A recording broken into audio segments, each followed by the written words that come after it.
اعوذ باللہ من الشیطان الرجیم۔ میں اللہ کی پناہ لیتا ہوں شیطان مردود سے۔ بسم اللہ الرحمن الرحیم۔ اللہ کے نام سے شروع کرتا ہوں جو بڑا مہربان نہایت رحم والا ہے۔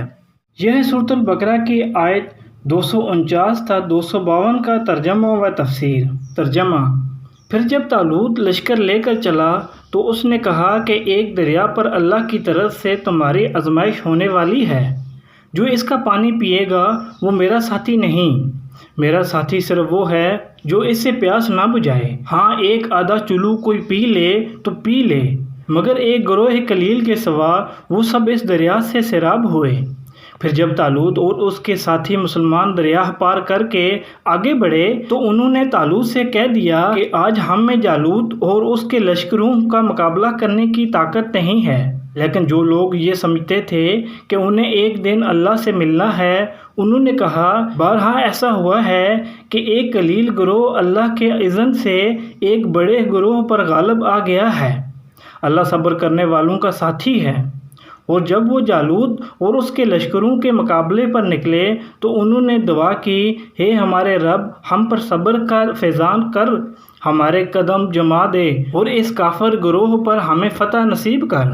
آخرکار اللہ کے اذن سے انہوں نے کافروں کو مار بھگایا اور داؤد نے جالوت کو قتل کر دیا، اور اللہ نے اسے سلطنت اور حکمت سے نوازا اور جن جن چیزوں کا چاہا اس کو علم دیا۔ اگر اس طرح اللہ انسانوں کے ایک گروہ کو دوسرے گروہ کے ذریعے سے ہٹاتا نہ رہتا تو زمین کا نظام بگڑ جاتا۔ لیکن دنیا کے لوگوں پر اللہ کا بڑا فضل ہے کہ وہ اس طرح دفع فساد کا انتظام کرتا رہتا ہے۔ یہ اللہ کی آیت ہیں جو ہم ٹھیک ٹھیک تم کو سنا رہے ہیں، اور تم یقیناً ان لوگوں میں سے ہو جو رسول بنا کر بھیجے گئے ہیں۔ یہ رسول جو ہماری طرف سے انسانوں کی ہدایت پر مامور ہوئے۔ یہ اللہ کی آیات ہیں جو ہم ٹھیک ٹھیک تم کو سنا رہے ہیں، اور تم یقیناً ان لوگوں میں سے ہو جو رسول بنا کر بھیجے گئے ہیں۔ یہ تھا سورۃ البقرہ کی آیت 249 تا 252 کا ترجمہ۔ اب تفسیر۔ ممکن ہے اس سے مراد دریا اردن ہو یا کوئی اور ندی یا نالا۔ طالوت بنی اسرائیل کے لشکر کو لے کر اس کے پار اترنا چاہتا تھا، مگر چونکہ اسے معلوم تھا کہ اس کی قوم کے اندر اخلاقی انضباط بہت کم رہ گیا ہے، اس لیے اس نے کارآمد اور ناکارہ لوگوں کو ممیز کرنے کے لیے یہ آزمائش تجویز کی۔ ظاہر ہے کہ جو لوگ تھوڑی دیر کے لیے اپنی پیاس تک ضبط نہ کر سکیں، ان پر کیا بھروسہ کیا جا سکتا ہے کہ اس دشمن کے مقابلے میں پامردی دکھائیں گے جس سے پہلے ہی وہ شکست کھا چکے ہیں۔ غالباً یہ کہنے والے وہی لوگ ہوں گے جنہوں نے دریا پر پہلے ہی اپنی بے صبری کا مظاہرہ کر دیا تھا۔ داؤد علیہ السلام اس وقت ایک کم سن نوجوان تھے۔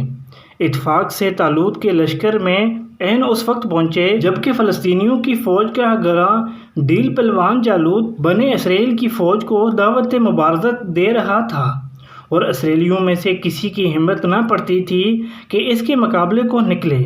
حضرت داؤد یہ رنگ دیکھ کر بے مابا اس کے مقابلے پر میدان میں جا پہنچے اور اس کو قتل کر دیا۔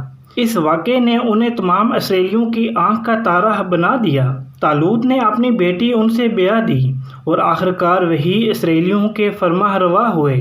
تفصیلات کے لیے ملاحظ ہو سموئیل اول باب 17 و 18۔ یعنی اللہ تعالیٰ نے زمین کا انتظام برقرار رکھنے کے لیے یہ ضابطہ بنا رکھا ہے کہ وہ انسانوں کے مختلف گروہوں کو ایک حد خاص تک تو زمین پر غلبہ و طاقت حاصل کرنے دیتا ہے، مگر جب کوئی گروہ حد سے بڑھنے لگتا ہے تو کسی دوسرے گروہ کے ذریعے سے وہ اس کا زور توڑ دیتا ہے۔